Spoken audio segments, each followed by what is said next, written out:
My favorite genres of video games are shooty shooty bang bangs, or when I could build buildings and structures and move around little army men on a map. Today, we're talking about the latter. The kind where you can flank enemies with cavalry, level up your town, and make little buildings look different. Or when I tell a dude to do something and they go, Fiant muss getötet werden. There's nothing better after a long workday than telling my squads of dudes to charge an enemy fortification and then telling them to retreat because I completely underestimated my opponent. This is the story with Age of Empires 4, a real-time strategy game from a pair of developers, Relic Entertainment and World's Edge, released in 2021. That is 16 years since the release of the previous game. I have many games that I've given up hope of ever seeing a sequel for.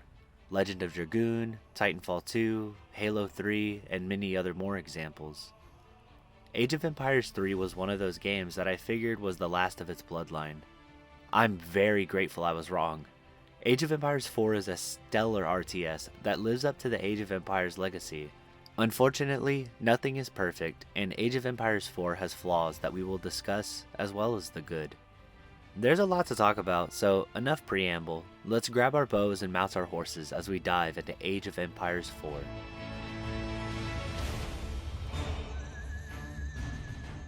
Any good RTS game is going to have a campaign, and this game's is quite unique. See, in Age of Empires 3, the campaign was broken up into 3 acts, which all follow a recurring plotline through multiple generations, dabbling pretty heavily into fiction while staying grounded in reality. Age of Empires 2 spread very wide as there are bonkers amounts of missions and campaigns, some more fictional than others. Age of Empires 4's campaign, on the other hand, is bound to reality and never strays into anything beyond real-life facts. This is a double-edged sword, and I'll talk about the good and cool stuff that this game does with historical events before talking about the disappointments of the campaign. Starting off with the good, you'll notice that most missions start off with these live-action cutscenes. Often landscapes or ruins as a narrator begins to explain the context behind this particular mission or campaign. As the cutscenes continue, this delightful effect happens where the visual artists overlay the past events on top of this landscape. This is such an incredible creative decision, as visually seeing the consequences or actions that we tell our men to do actually drawn out in lifelike scale puts every mission in a more relatable context. Like, yeah, we are burning that villager's actual house down and telling our men to slaughter each other, and seeing it overlaid on real-life historical sites of conflict is almost harrowing. Well, at least for me. I'm sure for most it's just a neat little effect and would rather get back to the game. I guess for me, it's like when someone holds photos of Hitler up to places he's been versus what they look like now. It kind of strengthens the bonds between ourselves now and the past, the atrocities and the wonderful things. We walk the same earth that some of these people we play as in this game. On a wonky side note, this is the same feeling I got watching Gojira perform a song in favor of the French revolutionaries, in the same building Marie Antoinette was held prisoner in. This melding of the past and present has always been something that I find fascinating. Now, we gotta get back to the game before I start talking about heavy metal. So, Age of Empires 4 seeks to meld the past with their video game, and I gotta say, the cutscenes and museum-level narrations definitely do the job. We get to see a lot of historical events, such as the Siege of Dover, the Battle of Patay, and the Mongol attacks on the Great Wall of China. Unfortunately, this decision to stay 100% within the realm of reality comes with some nasty drawbacks. I'm gonna come right out and say it. The campaign missions are mechanically fun, but the stories and events are tear-jerkingly boring. The game does a great job in having many different kinds of missions, ranging from defense to assault, and even some dueling at a fairground, which was kinda neat. In order to keep up with real-life events, the game's pacing is dreadfully fast-paced as you fly through the years, and there's no good plot lines to follow. I'm not trying to say history is boring, but when I sit down after a long day of work, I would rather follow the events of the Black family and their fight against the Circle of Ossus in Age 3, or the many bite-sized campaigns that follow far more cohesive narrative threads in Age 2. Age 4 feels very disjointed, and missions within the same campaigns feel unrelated to each other a majority of the time. The storytelling is very much, these people attacked this place once, and these people once went from here to there and then defended against an attacker, and it was really cool and interesting, right? Once you're actually inside the missions, there's not a lot there either. For example, in the Battle of Pont Vallon, the game goes, okay, in 16 minutes you're gonna get attacked, and you'll have to deal with a couple little raids till then. If you try to explore, you'll find a little bandit camp with some supplies to steal. That's about it. Many missions are like this. Go here, attack this, defend that, okay, done. There's very little characters interacting with each other, no dialogue, no interesting turns or twists, very bland. Again, mechanically it works, and it's serviceable for a standard RTS game.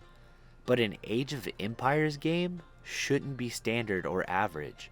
It should be exemplary like its predecessors, and I'm disappointed to say that the campaign missions are just average at best, storyline wise. On the flip side, the scale of these conflicts is impressive. Very often you'll find yourself smashing hundreds of troops into one another on the field of battle. Back to the Battle of Pont Vallon, and I wish I didn't put that in my script twice so I didn't have to pronounce it twice.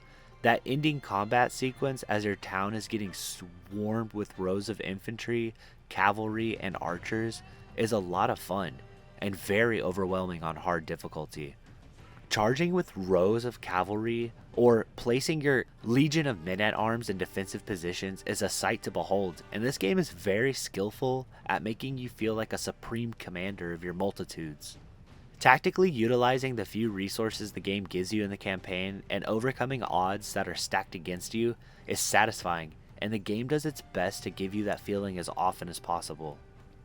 When the game was first announced, I was a bit skeptical of the art style. It looks a little cartoony, and the scale is a bit off.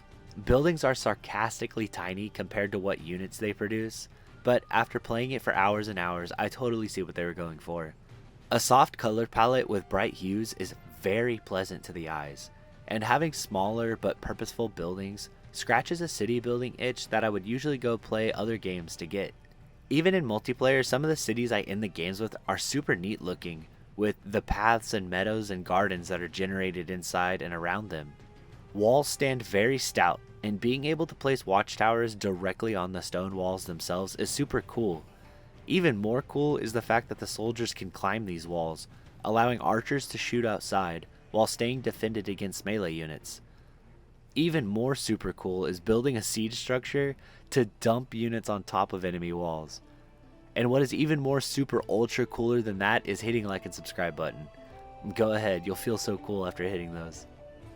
Before moving on to the multiplayer, there's one more thing that needs to be brought up. Amongst every reviewer I've seen or read, all seem to agree the sound design for this game is spot on, and I have to agree. The effort that the developers must have went through to get this right is honestly monumental, and if any of y'all are watching this, then hats off to you. The first thing you'll notice is that every civilization talks in their old dialect. For example, the British speak in Middle Ages Old English, and it's so fluid and crisp and clear that it never becomes tiresome. If they're far away, then they're muffled or distant. If a scout notices something or is under attack, they will literally whistle at you in this very far away yet very urgent yell that even if your eyes were completely closed, you can get the gist that they are in distress. When warfare is happening off screen, you'll hear combat and cannon thundering in the distance.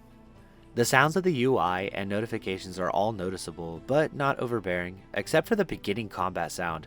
Oh my god, you will hear that sound 100 times a match. I wish you could turn it off or at least down. Clicking on all the buttons feels good. Aging up hits you with this glorious swell intending to make you feel accomplished, and combat is loud and frantic. It's also visceral and feedback heavy that playing without sound, which I do when I'm in voice chats, feels wrong and hollow. Age of Empires 4 might have a boring campaign, but an absolute banger of an audio experience. If you were to just play this game for the campaign, I recommend just waiting till it's on sale. There's not enough character in the campaign, especially compared to its brothers Age 2 and 3. Just go play those instead. However, most people who play this game won't play it for the campaign. In fact, I'm sure 60% of the player base has never even touched the campaign, instead focusing on the beast that is multiplayer and skirmishes. See, the real meat and potatoes of this game is the multiplayer in all its different forms, and there's a lot of forms to choose from. If you're a competitive person who loves meticulously coming up with strategies and tactics and unleashing your intellectual might on your opponent, then this game has you covered. Or if you're just wanting to load up with 7 other players and a chaotic free-for-all, then that's there too. If fighting other humans isn't your thing, then the AI in this game is pretty well crafted to fight against, with many difficulties to choose from. Or if you're like me, join up with a relative or a friend and race to see who can get cannons out the fastest. There's also a pretty robust mod community which has some pretty bonker stuff like doubling the population size you can have, custom maps, and altering the AI to become supreme beings and many other things. It's actually pretty seamless too. If you jump into a match where the host is using a mod, it automatically downloads that mod to everyone else in the lobby, so you can still play with random people online and enjoy mods and alternative game modes. So I want to talk about fighting the AI before we talk about true PvP. There's 7 difficulties in all. Easy, intermediate, hard, and hardest are basically the AI getting more intelligent style difficulty increases, and ridiculous, outrageous, and absurd, which are the hardest AI difficulty with added bonuses to resource gathering. I couldn't find a good chart or anything to show you, but these last 3 difficulties are sarcastically difficult to fight, if not basically feeling like you're fighting against a cheater. The lower 4 difficulties are nice upgrades from one another, and with hardest being the smartest. It's actually a pretty fun challenge to solo them or team fight them, and since you're not playing against real humans, the stakes are so much lower when experimenting with new civilizations or just messing around with your friends. The AI definitely has some quirks that can be kind of frustrating. Like, I'm pretty sure from hardest up, the AI can see your units and buildings, because I've witnessed multiple times where I will have villagers just an inch or 2 outside of a watchtower or castle's range, and the entire enemy force will instantly descend on those villagers and kill them. It's almost essential that your villagers and traders be defended 100% of the time, as the AI will literally hone in on them from across the map with exactly what they need to do the job. I've even seen them ignore me torching their base so that they could go raid random villagers out in the wilderness. That's probably the most obvious form of cheating I've noticed. Other little quirks I've seen is the AI will just randomly retreat. Even right before total victory, I've seen them just pull out of a conflict and leave me staring at my destroyed base. Nothing too crazy, I'm just nitpicking. One of the largest losses from previous generations of Age of Empires AI is the personality of who you're fighting. In Age 3, the opponents had dynamic voice lines that bring them to life. I mentioned in my Age 3 video how enjoyable it is to have opponents taunt you as you begin a match, or beg for mercy, or announce their new genius plan that they're gonna do. Instead, in Age 4, it's just cold conflict, unfeeling even, as the AI is just reduced to a color and a nation. Even AI teammates feel disconnected from you and your other teammates. It's almost what I imagine working in an office is like, just cold quiet as everyone just handles the tasks given to them. That's what it's like playing with the AI. On the complete other side of that coin is playing against real life opponents. Look, I'm just going to come right out and say it. Playing against real people is probably the most stressed I get when playing any game, to be honest. Go ahead and type your insults down below, it's nothing I haven't heard before. But fighting real life opponents ends up in 3 different categories: steamrolling your opponent, being steamrolled, or dealing with cheaters. Those are pretty much every game I've played with Age 4 summed up into a sentence. Since I'm being honest here, I find I'm steamrolled or dealing with cheaters more often than not.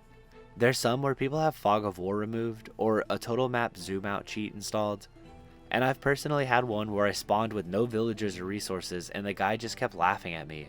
And that was before I started this channel, so I don't have footage. So fighting real life opponents runs you a not so insignificant risk of dealing with cheaters, and those that are not cheating treat this game like a full-time job.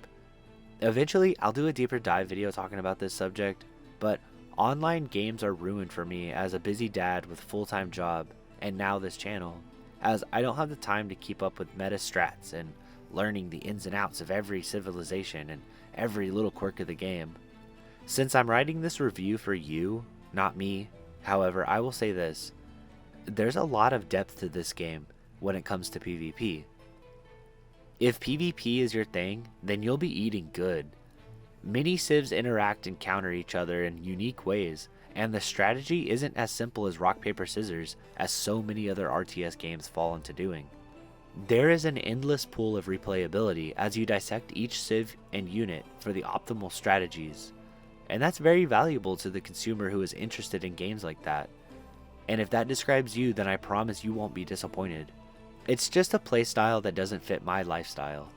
I like being able to get up and use the bathroom or talk to my son while fighting AI with my brother without getting stressed that I'm playing suboptimally or about to get annihilated. And trying new builds and strategies is so much more enjoyable in PvE. It's kind of a shame because some of the PvP matches I've had in the past have been excellent tests of skill and efficiency, but for every nail-biting fight that feels fair and balanced, you have to endure 10 other matches of punching above your weight or cheaters. To kind of start wrapping up here, we've spoken about the lackluster campaign, the excellent sound design, the meticulous endlessness of the multiplayer, and the good and bad that comes with it. If I could ask for anything to be different, it's please, please, please bring back the character of Age 3. This game was so boring after replaying 3 from my video a couple months ago. You can even keep it inside of historical boundaries. Just add some banter and witty dynamic comments from the kings or Huns or something in PvE. A smaller, more focused narrative would have been a significant improvement to this shotgun blast of stories through the ages. Overall, Age of Empires 4 did a decent enough job at bringing the RTS juggernaut back to the modern era. I'm hoping that in another 16 years, Age of Empires 5 mixes the good from 2, 3, and 4 into a perfect RTS game that does the series justice, because for all of its good qualities, right now I'd rather just go play 2 or 3. I've been Ropeburn. Don't forget to like and subscribe, and I'll see you on the next one.